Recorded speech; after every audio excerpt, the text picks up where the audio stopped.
보겠습니다. 내 의의 하나님이여, 내가 부를 때에 응답하소서. 곤란 중에 나를 너그럽게 하셨사오니 내게 은혜를 베푸사 나의 기도를 들으소서. 인생들아, 어느 때까지 나의 영광을 바꾸어 욕되게 하며 헛된 일을 좋아하고 거짓을 구하려는가?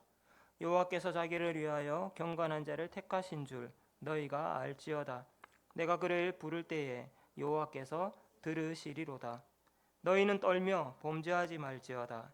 자리에 누워 심중에 말하고 잠잠할지어다. 의의 제사를 드리고 여호와를 의지할지어다. 여러 사람의 말이 우리에게 선을 보일 자 누구뇨 하오니 여호와여, 주의 얼굴을 들어 우리에게 비추소서. 주께서 내 마음에 두신 기쁨은 그들의 곡식과 새 포도주가 풍성할 때보다 더하니이다. 내가 평안히 눕고 자기도 하리니 나를 안전히 살게 하시는 이는 오직 여호와이시니이다. 아멘. 오늘 이제 시를 보면 이제 탄원하는 내용이 나오죠. 이제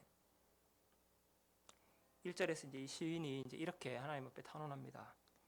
내 의의 하나님이여, 내가 부를 때 응답하소서. 내게 은혜를 베푸소서. 내 기도를 들으소서. 이렇게 얘기하는데, 그냥 이거는 그냥 간구하는 게 아니라 어떤 답답한 상황들이 있다는 거죠. 이제 2절 이하가 그런 답답한 상황들을 이제 묘사하고 있습니다. 내가 부를 때 응답하소서. 그렇게 얘기하는데, 하나님을 뭐라고 부르냐면은 내 의의 하나님, 나의 의로움이신 하나님, 나의 정의의 하나님, 이렇게 이제 번역할 수 있겠습니다. 나의 의가 되신 하나님. 하나님이 내게 어떤 분인가, 이런 것들이 중요하다고 이제 아침에 말씀드렸는데, 여기서는 이제 하나님이 나의 의가 되신다. 그래서 그 하나님께 호소하고 있다는 거죠. 하나님을 여러 수식으로 말할 수 있겠지만 특별히 나의 의로움이신 하나님, 이렇게 말한 것은 이 시인의 지금 문제, 시인이 탄원하는 내용과 이 하나님에 대한 고백이 좀 맞닿아 있다는 것을 우리 이제 짐작해 볼 수 있겠습니다. 나의 의로움이신 하나님, 그러니까 이 하나님의 역할이 뭐겠어요? 나의 의로움이다. 한번 상상해 보세요. 나의 의로움이시다. 하나님의 역할이 뭐겠어요? 하나님께 기대하는 역할. 나의 나의 정의가 되신 하나님, 이렇게 하나님을 부를 때 하나님께 뭘 기대하고 그렇게 부르겠어요? 예? 내 편 대해달라고. 또요. 비슷하면 조금 더 정확하게, 조금 더 하자면은요. 내가 옳다는 것을, 내가 무죄하다는 것을 밝혀주십시오. 나의 의로움을 입증해 주십시오. 이제 그런 기대를 갖고 있는 거죠. 하나님께 기대하는 것은 하나님이 나의 무죄와 옳음을 입증해 주신다. 다른 사람은 다 몰라도 하나님 입증해 주신다. 그런 기대가 있는 거죠. 하나님께 기대하는 역할이 그거예요. 그래서 나의 의로움이신 하나님, 이렇게 이제 얘기하고 있다는 거죠. 내가 부를 때 응답하소서. 또 이제 재밌는 표현이 곤란 중에 나를 너그럽게 하신다. 이것도 이제 나의 의로움과 내 의로움을 밝혀주고 무죄를 입증해주고 이런 것과 사실 관련된 표현이라고 할 수 있습니다. 곤란 중에 너그럽게 하셨다, 이렇게 돼 있는데, 이게 이제 그 원어적으로 보면은요, 곤란하다는 것은 이렇게 좁게 돼 있어가지고 막 갇혀가지고 곤란하다 이런 거예요. 그러니까 좁다, 막 비좁다 이런 거예요. 여기 너그럽게 하신다는 뭐냐면 넓게 트이는 거예요. 넓게 트이면은 이 좁은 데서 넓게 트이면 가슴이 후련하죠. 이렇게 되냐. 그러니까 좁은 데서 넓은 데로, 이런 거면서 이제 이게 약간 이제 이미지가. 그래서 나를 그런 좁은 협곡에서 넓은 곳으로 인도해 주시는 하나님. 그렇게 이제 이것이 그러니까 내가 의롭다는 걸 입증하지 못하고 있을 때 얼마나 답답해요. 그죠? 그런 답답함, 그런 것에 대비해서 내 것을 무죄를 입증해 주실 때 나는 해방을 얻죠. 그런 걸 지금 이제 1절에서 얘기하고 있습니다. 그러니까 시인이 탄원하는 내용이 어떤 입증에 관한 것이다. 이것을 이제 먼저 생각해 볼 수 있겠습니다. 그러면서 어떤 사람들에 대해서 이렇게 이제 비판하는 일종의 고발이 등장하고 있습니다. 2절에 보니까 인생들아 어느 때까지 나의 영광을 받고 욕되게 하며 헛된 일을 좋아하고 거짓을 구하려는가. 예. 여기 이제 나의 영광, 이 나는 시인 자신입니다. 시인의 대적들에게 하는 얘기예요. 이 인생들아 어느 때까지 나의 영광을 너희가 욕되게 할 것이냐. 그러니까 시인의 어떤 명예와 관련된 거라고 할 수 있습니다. 그렇죠? 명예와 관련된 것. 시인이 뭔가를 입증하려고 하고요. 그 입증하려고 항변하는 자기를 변증하는 변호하는 그런 입장이 있습니다. 이 시인의 정체를 우리가 어떻게 또 수련해 볼 수 있을까요? 여기 이제 나의 영광을 바꾸어서 욕되게 한다. 그리고 그 다음 절에 나오는 것은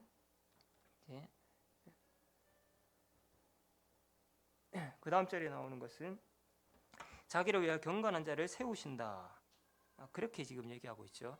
그러니까 이제 이 시인은 이런 것들을 통해서 일종의 이제 공적인 인물이라고 할 수 있습니다. 공적인 어떤 권한을 가진. 그래서 이제 더 뭐 시편에서 흔한 이런 공적인 인물들은 사실 왕이에요. 왕. 시편에서 많이 시인으로 등장하는 사람 중에 다윗 왕의 입장으로서 뭔가 얘기하는 그런 것들이 많이 있습니다. 시편 전체에서. 그러니까 어떤 공적인 인물, 왕적인 인물 이렇게 이제 말할 수 있겠습니다. 그런 공적인 인물이 여기 등장하고 있고, 근데 대적들은 그 공적인 인물, 쉽게 그냥 왕적인 인물에 대해서 왕에 대해서 욕되게 한다. 영광을 바꾸어서 욕되게 한다. 그러니까 왕의 명예를 실추시킨다. 왕에 대해서 폄훼한다. 그렇게 말할 수 있겠죠. 누구라서 이런 공적인 인물에 대해서 권위 인물에 대해서 도대체 누구라서 함부로 그렇게 명예를 훼손시키고 깎아내리고 누가 그렇게 할 수 있겠어요? 누가 그렇게 할 수 있겠어요? 어떤 사람이라야?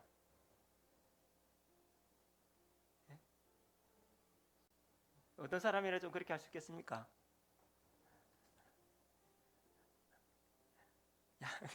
사회적으로 아주 그냥 약한 사람 아니면 어떤 유력한 사람 어떤 사람들이겠어요? 유력한 사람들이라야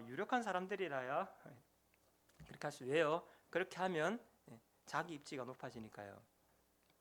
그래서 여기 이제 인생들아라고 표현한 이 사람들은 시편의 용리에서 어떤 권위를 가진 그런 집단이라고 할 수 있습니다.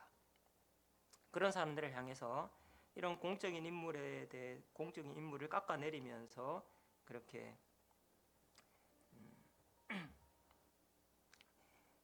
자기 이 사람의 명예를 실추시키면서 자기들을 주장하고 있는 사람들, 그런 사람들이라고 얘기하고 할 수 있죠. 그런 사람들에 대해서 이 시인은 자기의 소명과 권위 이런 것들을 주장하고 있다 이렇게 말할 수 있겠어요. 그래서 나의 영광 이런 건 자기 권위에 관한 이야기고요. 하나님께서 자기를 위해서 경건한 자를 택하신 줄 너희를 모르느냐? 내가 어떤 사람이라는 거예요.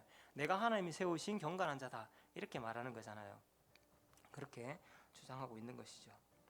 그러면서요, 그런 하나님이 택하신 경건한 자, 공적인 어떤 권위를 가지고 있는 사람, 그런 사람에 대해서 취하는 태도는 나라는 개인이 아니고 이런 공적인 인물로서의 하나님이 세우신 인물로서의 나에 대한 태도니까 결국은 누구에 대한 태도로 이어집니까? 그게 결국은 하나님에 대한 태도로 이어지는 거잖아요. 그러니까 거기에 대한 책임은 그 사람이 져야 되겠죠. 내가 뭐 기분 나쁘고 안 나쁘고 이거는 이제 그 다음 문제고요. 그냥 이게 그냥 사적인 관계에 대한 문제가 아니라는 거죠. 그래서 시인을 향해 막 공격하고 폄훼하고 하는 그 적대자들이 관역으로 삼고 있는 그 관역을 시인이 아니라 하나님으로 이렇게 옮겨버립니다. 바꿔버린다고 할 수 있어요. 그래서 여호와께서 자기를 위해서 경건한 자를 세우셨다.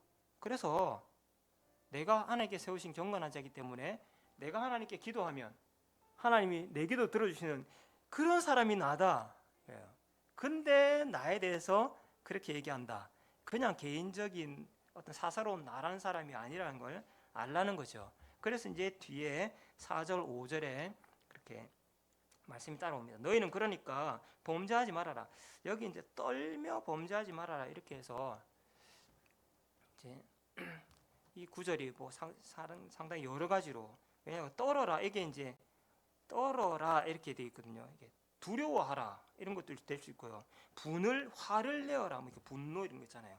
분노하라 이런 말일 수도 있어요. 근데 이제 번역하면 어쨌든 분노하라 범죄하지 말아라 이렇든지 아니면 두려워하라 범죄하지 말아라 이렇든지 뭐 이런 식이거든요. 그러니까 이게 무슨 말인지 잘 이해가 안 돼요. 근데 어쨌든 같은 맥락으로 어쨌든 묶어서 해석을 하자면은, 그래서 어떤 사람들은 이게 두려워하라 이러면 오히려 조금 뭐 너희는 맥락상 여호와를 두려워하라, 너희가 하는 짓에 대해서 두려워하라, 범죄하지 말아라 이렇게 말할 수 있을 것이고요. 막 분노해라 이렇게 한다면은 너희는 분노해라, 그러나 분노가 일어난다고 할지라도 뭐 마음에 안 들 수도 있겠지, 그러나 내가 공적인 인물이라서 기억한다면은 그 말을 신중하게 해라, 정도가 벗어나가지고 그 선은 넘지 마라, 범죄하지 마라 이런 식으로 이제 이해할 수 있는 것이죠. 자리에 누워서 심중에 말하고 잠잠하라, 함부로 그렇게 말하지 마라. 왜? 나는 그냥 사사로운 나를 공격하고 있는 게 아니라는 걸 알아라는 거예요. 그러면서 하나님께 의의 제사를 드리고 여호와를 의지하라, 바른 예배를 드리고 하나님을 의지하라, 이런 이제 뭐 또 원론적인 그런 충고라고 할 수 있겠습니다. 이제 이런 상황들을 통해서 어쨌든 이 시인이 속한 이 공동체에서 여러 사람들, 특별히 그 가운데 유력한 자들, 인생들아 이렇게 돼 있죠. 이게 이제 인생들아, 이게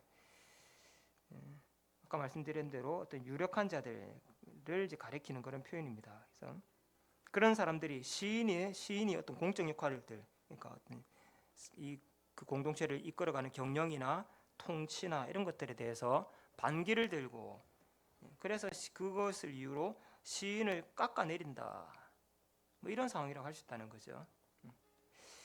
그러니까 이제 이런 상황 가운데서 시인은 그들에게 한편으로는 자기의 의에 하나님께 호소하고 있고, 이 대적들에게는 신중하라, 하나님 앞에서 신중하라 이렇게 경고하고 있습니다. 이런 상황 가운데서 또 하나의 목소리가 들리는데 6절에 많은 사람들이 이렇게 말하고 있습니다. 우리에게 선을 보일 자 누구냐? 이런 상황 가운데서 많은 사람이 어떤 회의적인 반응을 보인다는 거죠. 낙담한 목소리들이 여기저기서 막 들린다는 거예요.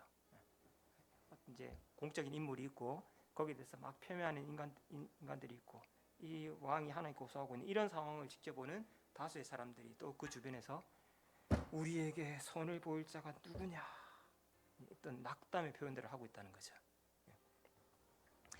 이렇게 말하고 있는 이 낙심한 자들이 도대체 누군가, 이런 것. 이 시를 이제 전체적으로 쭉 살펴볼 때 이들은요, 기본적으로 시인에게 동조하는 사람들이라고 할 수 있습니다. 동조하는 사람들, 시인에게, 그러니까 이 공적인 인물에게, 왕적인 인물에게 동조하는 사람들, 그에게 희망을 걸고 있는 사람, 이런 사람들이라고 할 수 있어요. 근데 지금 그 왕의 통치와 어떤 경영이 좀 장애를 만나고 있죠. 방해들을 만나고 있고, 유력한 자들에 의해서, 현실은 언제나 그렇게 힘 있는 자들에 의해서 휘둘리잖아요. 수가 많아요. 힘 있는 자들은 수가 많다고요. 어떻게 보면 벅찬 현실의 벽을 마주했다고 할 수 있습니다. 그 왕에게 뭔가 희망을 걸었는데, 그런 현실을 볼 때에 우리에게 정말 선을 보일 자가 누구냐, 어떤 낙담한 표현들을, 낙심한 그런 반응들을 보이고 있다는 거죠. 여러 사람들이 이렇게 낙담하고 있습니다.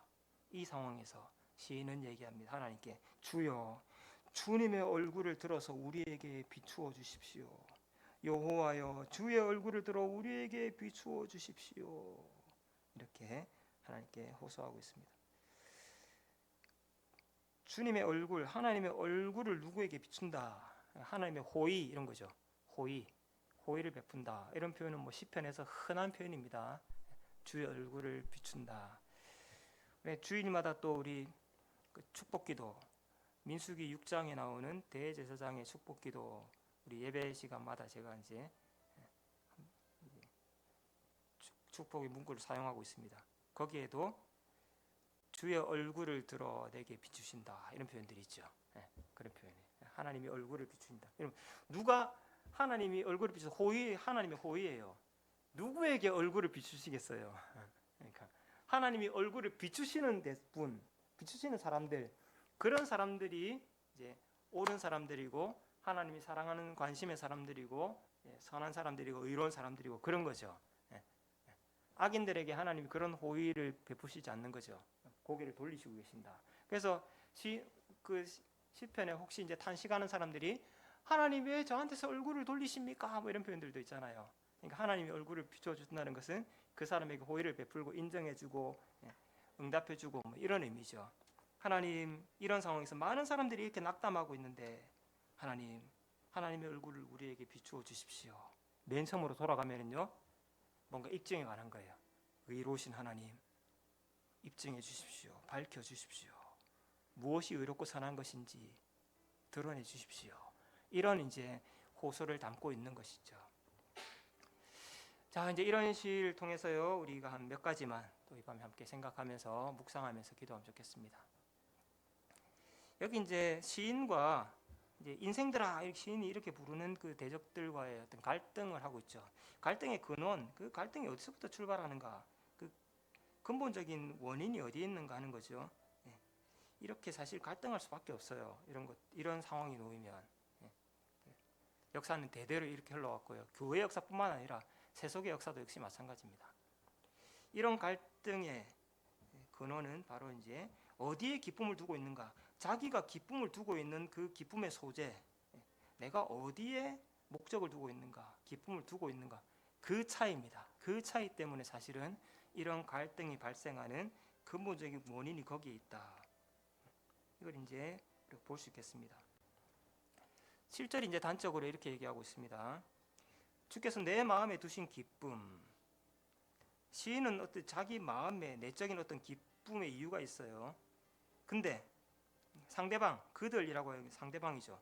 상대방은 여기서 뭘 지금 암시해 주냐면요, 상대방이 기뻐하는 것, 내가 기뻐하는 건 내 마음에 어떤 거예요. 근데 상대방이 기뻐하는 것은 그들의 곡식, 그들의 포도주, 그런 것들이 풍성함을 그들을 기뻐한다. 근데 그들이 그때 기뻐하는 감정이 있죠. 우와, 기뻐한다. 근데 그들이 그것 때문에 기뻐하는 그것과 내 마음 속에 어떤 그 기쁨을 비교하고 있는 거죠. 기쁨의 종류도 다르고요, 그죠? 기쁨의 크기도 비교하고 있는 겁니다. 인생들아라고 부르는 그 인생들의 기쁨, 그것은 어떤 물질적인 외적인 어떤 풍요 이런 거라고 말할 수 있겠다고 한다면요, 시인이 기뻐하는 그 기쁨이라는 것은 내면적인 것, 어떤 내면적인 거라고 할 수 있겠어요. 그래서 여기 내 의의 하나님, 그러니까 어떤 의의 문제를 다루고 있죠. 이게 의로운 것인가? 또 사람들은 뭐라고 탄식합니까? 선을 우리에게 누가 보일 것인가? 선이라는 걸 얘기하고 있죠. 무엇이 선한 것인가? 무엇이 의로운 것인가? 그런 내면적인 거예요. 그런 것들에 시인은 목적을 두고 있고요. 기쁨의 소재가 거기에 있는 것이고요. 그 인생들은 많은 곡식과 포도주, 어떤 물질적이고 외적인 것들, 그런 풍요들, 그런 것에 기쁨을 두고 있다는 거죠. 이것이 서로 부딪히고 있기 때문에 갈등이 일어난다는 거죠. 이런 붙이자면 이런 거라고 할 수 있습니다. 인생들이 기뻐하는 것은 어떤 삶의 유용성입니다. 실용성. 근데 시인이 추구하는 것은 그런 것들이 아니라 일종 어떻게 보면 좀 관념적인 거라고 할 수 있어요. 관념적인 거, 선이라든지 의라든지 뭐 이런 것들은요. 그런 것들은 가치 있는 것이지만 정말 가치 있게 여기는 가치 중심이긴 하지만 그것은 때로는 아주 추상적인 것, 관념으로 치우치는 것, 이런 것들이 될 수 있다는 거죠. 그래서 그런 것들의 반작용으로 항상 우리 세계사의 역사에서도요, 사실 이런 관념과 실용 이런 것들은 늘 긴장관계에 있었다 이렇게 말할 수 있겠습니다. 뭐 옳고 그르니 선하니 안 선하니 그게 밥 먹여주나 이런 상황이 되면은 그 밥 먹여주나가 덮어버려요. 그렇죠? 그럴 때는 진리 이런 것들은 사치스러운 것이 됩니다.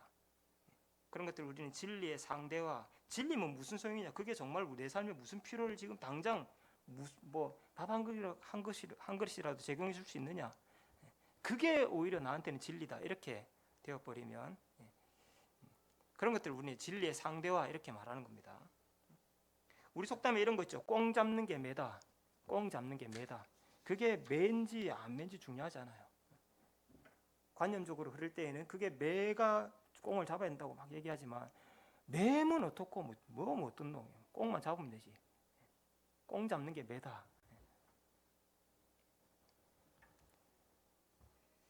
그러니까 이렇게 기쁨의 소재가 다른 두 사람, 근데 시인은 의와 선에 관심을 두고 있는 사람이죠. 그의 통치와 경영이 우리 삶을 풍요롭게 만들지 못한다. 그렇게 해서 그의 통치와 경영을 비난하면서 저 능력 없는 사람, 현실을 모르는 사람 이렇게 막 하고 있다면 어떨까요? 관념론과 어떤 이제 실용주의, 관념주의와 실용주의 뭐 이런 것들의 대립. 성경은 우리에게 뭘 가르칠까요? 성경. 신명기 우리 잘 아는 말씀이죠. 이게 이제 모세의 지론이고요. 평생의 어떤 이제 세운 신학을 요약한 거라고 할 수 있고 이게 여호수아에게 이제 전해졌던 유언의 내용이고 여호수아는 마지막에 이제 이스라엘 백성들에게 또 똑같이 이 내용을 유언으로 남깁니다. 뭐냐면은 하나님의 말씀, 율법이라는 것을 딱 중심에 세워놓고 거기서부터 좌로나 우로나 탈선하지 않는다. 거기서 벗어나지 않는 거예요. 딱 범위가 딱 정해져 있고 거기서 벗어나면 안 된다는 거죠. 그게 1번이에요. 그리고 그렇게 할 때에 하나님께서 너에게 복을 주신다.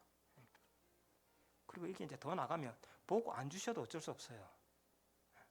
복을 안 주시면 그럼 앞에 거 좌로나 우로나 이거 물려도 되느냐? 이거 그렇게 되진 않습니다. 방향이 그렇게는 절대 안 돼요. 그러니까 이게 성경이 우리에게 가르치는 바입니다. 옳은 대로 선한 대로 복은 거기에 따른 어떤 결과로 주어지는 것. 꽁 잡는 게 매다 이게 아니고요. 매를 길러야 된다.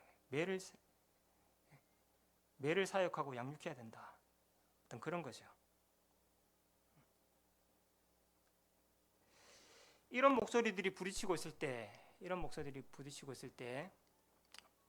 이런 상황에서 어떤 목소리가 더 힘을 갖게 되는가?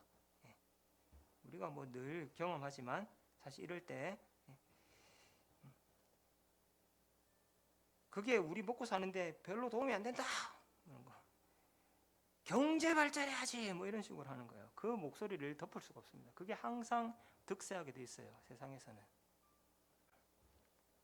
그리고 그렇게 세상이 목소리가 한쪽으로 득세할 때 또 한편에서는요. 그 목소리가 다 세상을 잠식하는 건 아니에요. 그러면서 한편에서는 이렇게 낙담하는 음성들이 많이 있습니다. 야, 세상에 희망이 없나? 이런 거예요. 너무 이제 제가 심각하게 했는지 모르겠지만 어쨌든 그런 음성들. 많은 사람이 그러잖아요. 6절도 많은 사람이 여러 사람의 말이 우리에게 선을 보일 자 누구냐 이렇게 한다고 있다는 거잖아요. 한쪽에서는 그렇게 목소리가 득세하지만 또 한편에서는 낙담하는 음성들을 들을 수가 있다는 거죠. 여러분 실용적인 사고 접근 이런 게 일방적으로 잘못이다 그렇게 말할 수는 없습니다. 어떤 관념과 실용이 늘 긴장관계에 있으면서 어떻게 보면 세상이 진보한다 그렇게 말할 수 있겠습니다. 다만 우리가 원론적으로 어떤 생각이나 초점을 좀 더 어디에 맞춰야 되는가 그걸 생각해 보는 것이죠. 우리의 초점을 흐트러뜨리고 또 초점을 옮기게 만드는 것 그게 현실이라는 거잖아요. 현실. 현실, 실용 이런 것들입니다. 우리가 그런 문제들을 어떻게 다루고 극복해야 하는가? 사실은 이제 그게 우리가 좀 고민하면서 묵상하면서 나아가야 될 그런 지점이겠죠. 인생들의 불만, 아까 말한 인생들아 말한 그 인생들 불만이 아까도 말한 경제적인 물질적인 그런 혜택들 이런 거잖아요. 근데 이제 시인은 그런 것들을 부가적인 것으로 그렇게 취급합니다. 부가적인 것으로, 부수적인 것으로. 그게 중요한 것이 아니다. 오히려 시인은 2절에서 뭐라고 얘기하냐면은 그런 것들을 헛된 것이다, 거짓이다 이렇게 해버리니까 더 이제 갈등을 하게 되죠. 언제까지 헛된 일을 좋아하고 거짓을 구하겠는가? 이거는 그냥 시인에 대해서 음해를 펼친다 이런 말일 뿐만 아니라 그들이 주장하는 것, 그 내용, 무엇 때문에 그렇게 하는 거죠. 그들이 목적하는 것, 그것들이 헛된 것이다 이렇게 말하고 있는 것입니다. 이런 상황에서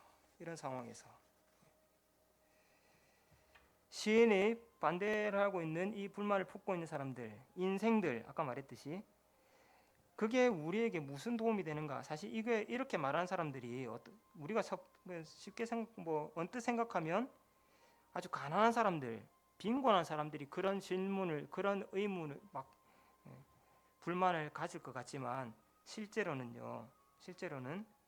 오히려 유력할수록, 가질수록, 있을수록, 부할수록 사실은 그런 데 대해서 불만이 더 많아요. 불만이 더 많습니다. 그게 우리 경제 성장에 얼마나 도움 되는가? 이런 식입니다. 그래서 시인의 목소리는 이게 옳은가 그른가 이런 거 그게 아니라 유력한 자들의 목소리가 늘 득세하는 것이고요. 현실의 목소리가 늘 득세하게 돼 있고요. 세상은 또 그들이 유력한 사람들이니까요. 그들이 주장하는 방향대로 쏠려가게 돼 있습니다.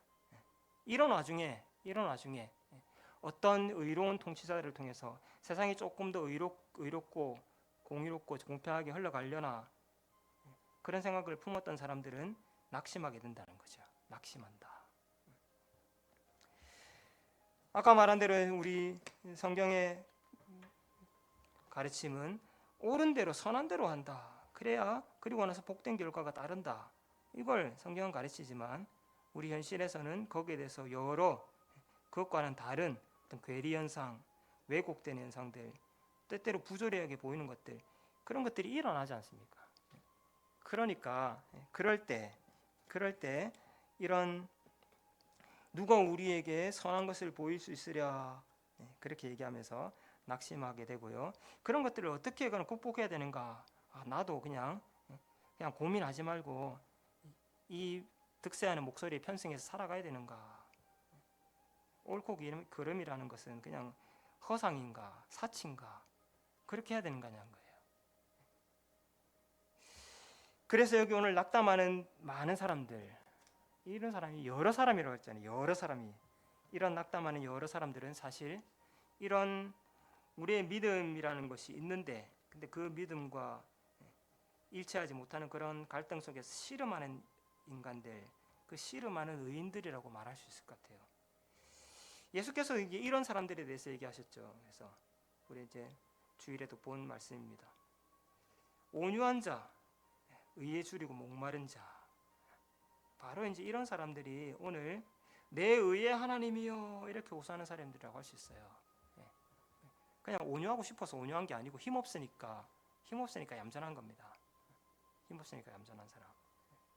의에 줄이고 목마르지만 관철시킬 수 없는 사람. 이런 고민들, 사실 이런 고민들을 신자들은 많이 하며 살아갈 수밖에 없고요. 그런 것들을 그렇게 살아가는 것이 그런 사람들에 대해서 예수께서 말씀하시는 거예요. 복된 사람이라고요. 그런 사람들 복된 사람들이라고요. 그러니까 우리는 어떤 완성된 하나님의 나라, 뚝딱 하나님의 나라가 가지고 그냥 정말 황홀한 나라를 누릴 수 있겠죠. 근데 그렇게 하기 전에 하나님 뜻은요, 그렇게 완성된 하나님의 나라를 누리기 전에 우리에게 이러한 고민들, 이런 것들을 가지고 충분히 씨름하도록 그런 시간들을 갖도록 하신다. 그게 중요한 것 같아요. 과연 어떤 것들이 옳은 것인가? 세상의 시류를 보면서 과연 그냥 이렇게 세상이 이렇게 쏠려가는 거 옳은 대로 가는 건가? 그냥 실용적인 대로만 흘러가는 건가? 꽁 먹는 꽁 잡는 게 매고 그냥 뭐 서울만 가면 되는가? 그냥 그렇게 그냥 하면 되는가? 나도 거기에서 어떤 자리를 선점하면 되는가? 아니면 뭔가 이게 옳아서 부응해야 되는 건가? 교회 풍조와 현상들 역시 마찬가지입니다. 그래서 우리 교회는 어떻게 하면 부응할 수 있을까? 뭐 해야 되죠. 근데 그런 것들도 어떤 방법과 어떤 방법론들 어떻게 하는 것들이 어떤 뭐 우리 문화와 캐릭터들을 갖는 것들이 더 유리한가? 계속 그 실용성으로만 접근하면은 거기 이제 제일 유능한 사람을 또 데리고 와야 되잖아요. 누구라서 만족하겠어요, 그런 사람에게. 그런 능력 없어서 우리 못하는 건가? 세상이든지 교회든지 어떤 풍조, 시류들, 그리고 그 속에서 사람들이 원하는 것들, 그걸 거기서 계속 그냥 맞춰주는 것이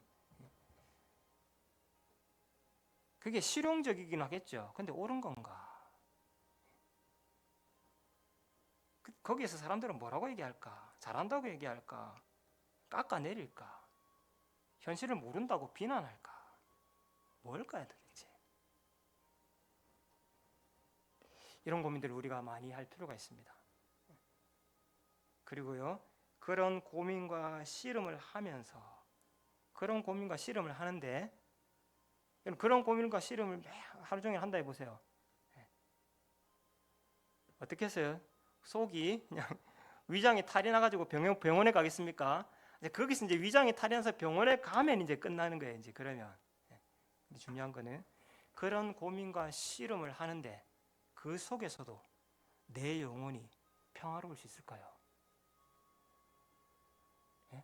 그런 씨름과 그냥 아무 고민이 없어서 평화롭습니까? 아이고 이런 고민과 씨름을 하는데 근데 그 속에서 내 영혼이 평화를 누릴 수 있을까요? 그 시인이 뭐라고 고백하냐면요. 시인이 이런 고백을 한다고 해서 하나님 내 의로움을 입증해 주십시오 한다고 해서 그 인생들의 태도가 바뀌겠습니까? 더 많은 곡식과 포도주를 내놓으라고 하는 그 아우성들을 무엇이 설인지 우리가 어떤 세상으로 방향이 흘러가야 되는지 막 설교한다고 해서 그 사람이 깨닫고 전향하겠냐고요. 그럴 리가 있습니까? 세상을 바꿔놓을 수 있겠습니까? 못 바꿔놓아요. 그럼 그 고민이 소용없는 겁니까? 접어야 되는 겁니까? 아니요. 세상을 바꿔놓지 못해도요. 그런 고민을 하면서 하나님 앞에 늘 의의 하나님 우리에게 얼굴을 비추어 주십시오. 누구와 우리에게 선을 보여줄까? 그렇게 낙담한 인생들에게 하나님 빛을 비추어 주십시오. 그들이 옳다고 잘못되지 않았다고 너는 잘하고 있다고 하나님 말씀해 주십시오. 그렇게 씨름하고 고민하면서 그 사람이 평화를 누릴 수 있다면요. 최고의 행복이고 최고의 능력일 것 같아요. 마지막 8절이 그래서요. 이렇게 시인은 이렇게 말하고 있습니다. 여기에 우리말은 내가 평안히 눕고 자기도 하리니 이렇게 되어 있는데 원래 이제 이 시의 맨 앞에 나온 말은 평안하면 평안한 중에 평화 속에서 영어로 하면 in peace 그래서 그 평화 속에서 평화로다 평화 안에서 나는 눕고 자고 일어나네. 나를 안전하게 가시는 나에게 안전을 주시는 분은 오직 여호와 하나님이시니까 이렇게 고백하는 것입니다. 말씀 속에서 확신과 격려를 얻으면서요 내가 가난하고 힘없고 세상을 바꿔놓을 수 없다. 그런 가난함을, 그러니까 나는 할 수 없는 거니까요. 그것을 하나님을 향한 의존으로, 나는 하나님을 의존할 수밖에 없습니다. 그렇게 방향을 바꿔 놓으면서요. 그러면서 우리는 그 속에서도 평화를 간직할 수 있는 사람. 사실 그래서 이 탄식하는 시인들은요, 그 탄식 속에서 정신줄 놓고 탄식하고 있는 게 아니에요. 으악 이러면서 그냥 정신줄 놓고 하나님 도와주세요, 뭐 무조건 탄식하고 있는 게 아닙니다. 탄식은 탄식대로 충분히 탄식하면서요, 정신줄 붙잡고 있습니다. 그 속에서도 한편에서는 평화를 붙잡고 있다고요. 우리 이런 평화를 놓치지 않으면서도요. 그러나 우리가 날마다 곱씹고 묵상하며 나가야 되는 것은, 우리가 과연 옳은 길을 향해서 의로우신 하나님 앞에 그렇게 살아가고 있는 것인가. 하나님, 탄식하는 영혼들, 그런 문제들 때문에 탄식하는 영혼들이 많이 있습니다. 하나님, 주의 얼굴을 비추어 주십시오. 그런 간절한 기도, 처절한 기도가 이런 시편의 기도입니다. 우리 시편을 묵상해 나가면서 이런 종류의 시들을 많이 보게 될 텐데요. 그 가운데서 하나님의 또 응답을 바라보면서요, 또 말씀 가운데서 또 격려를 덧입고 또 우리의 약함들을 하나님 앞에 나아가는 그런 이유로 삼아 하나님을 철저히 의존하는 가난한 심령들이 될 때에, 심령이 가난한 자는 복이 있다.